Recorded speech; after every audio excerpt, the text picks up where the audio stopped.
Listen carefully. There is something happening all around us, something incredibly profound, that almost no one dares to talk about. When a woman begins to age, or when she loses the man with whom she shared a massive chapter of her life, society makes a very cruel, unspoken assumption. People immediately assume that something inside her has also ceased to exist, as if her emotions, her deep feminine desires, and her capacity for passionate love have simply vanished into the background, as if she is now just a memory of who she used to be. But that is a massive lie. The reality is that the human heart does not understand age. It does not look at a calendar. The heart only understands lived experiences, deep wounds, and the circumstances that life leaves behind. Today, we are going to touch on a topic that is rarely mentioned, not because it isn't important, but because many people simply aren't ready to hear it. Intro. Welcome to Deep Dive Psychology. Today, we are exploring a very deep, hidden corner of human behavior, the emotional loneliness of a woman who has suffered loss or the passage of time, but still feels a vibrant, pulsing life within her. When a woman at this stage of life begins to feel attracted to a man, she does not express it openly. There are no loud declarations, no exaggerated, youthful actions. Everything happens silently, subtly, slowly, but incredibly deeply. Before we decode the exact, hidden signs that she is falling for you, let me tell you a story. A story about a woman named Claire. The short story: Claire was 62 years old. She lost her husband 5 years ago. To her friends, her children, and her community, Claire was the picture of graceful acceptance. She kept a beautiful garden. She baked for neighborhood events. She was the sweet, strong woman who had moved on and made peace with being alone. But nobody saw Claire at 11 p.m. Nobody saw her standing in her quiet kitchen, listening to the hum of the refrigerator, feeling a crushing, suffocating silence. She wasn't just grieving a man. She was grieving the feeling of being touched, of being seen as a woman, of being deeply desired. One day, a new neighbor, a quiet man named Thomas, moved in next door. Over the months, they exchanged polite greetings. But slowly, something shifted. Thomas didn't treat her like a fragile widow.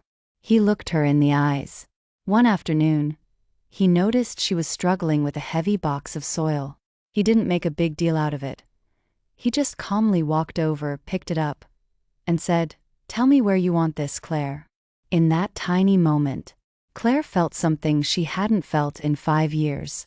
Her heart raced. A wave of heat rushed to her face.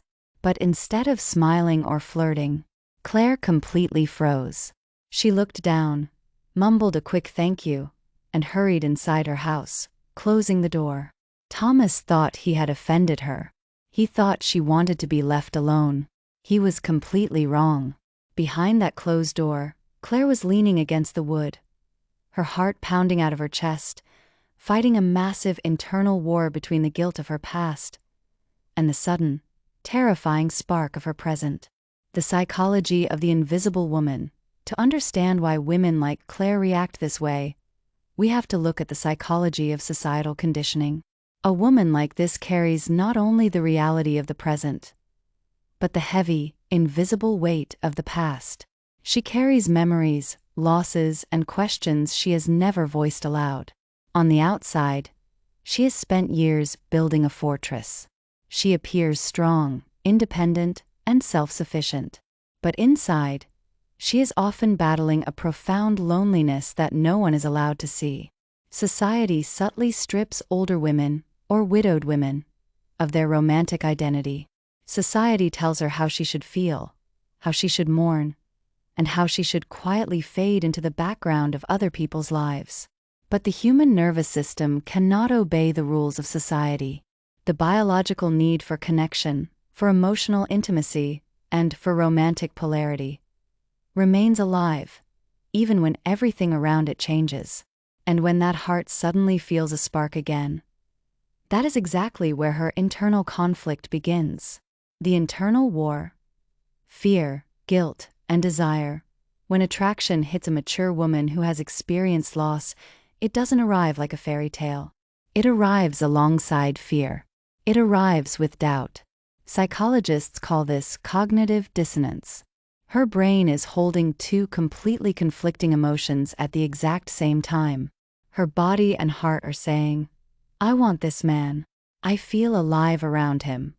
But her conditioned mind is firing off warning sirens. Questions repeat in her mind endlessly. What will people think? Is it okay for me to feel this way at my age? Am I betraying the memory of my past? Will this new man actually be able to understand the depth of what I've been through? Because of this terrifying internal war, her attraction leaks out in microsignals. Small, silent, subtle, yet profoundly significant signs. Men miss these signs because men are conditioned to look for the loud, obvious signals of youth. But if you know how to read the psychology of a mature woman, you will see exactly what is happening. Here are the true signs she is quietly falling for you. Sign 1. The hesitant, duality in her gaze. The first sign is in her gaze. A woman carrying this kind of history never looks at you carelessly. There is a deep, heavy caution in her eyes. When she starts to feel something for you, she will observe you when she thinks you aren't looking. But when your eyes meet, something very specific happens. She will smile gently, and then, almost instantly, she will hold back and look away. In psychology, this is known as the approach avoidance conflict. There are literally two different sides of her nervous system fighting in real time. One side deeply wants to get closer to you. The other side is terrified of making a mistake, of getting hurt again, or of being judged. So, she pulls back. Many men misinterpret this looking away as rejection. They think, she's not interested. But you have to look closer. Look at the softness in her face. Look at how she lingers in your physical space even after she looks away. The eyes of a woman who has lived cannot lie completely. Her retreat isn't rejection. Her retreat is self-protection. If she didn't care, she wouldn't need to protect herself. Sign 2. The amplification of ordinary words. The second sign appears in the way she responds to your words. When we are young, attraction is built on grand gestures, expensive dates, flattery. But for a mature woman, the psychology of attraction shifts entirely. It moves away from excitement and towards emotional safety. Because of this, the little things you say begin to acquire a massive, disproportionate meaning for her. If you look at her and sincerely say, "Have you eaten yet?" Or, "You look tired today. Sit down for a minute." Or, "Drive safe, let me know when you get home." To other people, these might seem like ordinary, polite phrases, but for a woman who has spent years carrying the weight of her life entirely alone, these phrases are like water in a desert. They represent a level of attention and care that pierces straight through her armor and touches her heart. You will notice her tone of voice begin to change around you. It becomes warmer, softer, more intimate. She drops the strong, independent mask she wears for the rest of the world. She will also begin to remember incredibly small details about you. How you take your coffee, a random story you told her weeks ago, an ache in your shoulder you mentioned in passing. She doesn't do this because she's making a conscious effort to impress you. She does it because your existence has become highly relevant to her nervous system. Without realizing it, she is weaving you into the fabric of her daily thoughts. Sign 3. Inviting you into her solitude, the third sign, is the most profound of all. It happens when she begins to include you in her silence. A woman who has suffered a deep loss or a long period of loneliness does not open up the space of her solitude to just anyone. That place is a sacred sanctuary. It is a deeply personal corner of her mind where she keeps her sadness, her endless nights, and the thoughts she has never shared with the outside world. When she talks to her friends or family, she is upbeat. She says, "I'm fine. Everything is going great."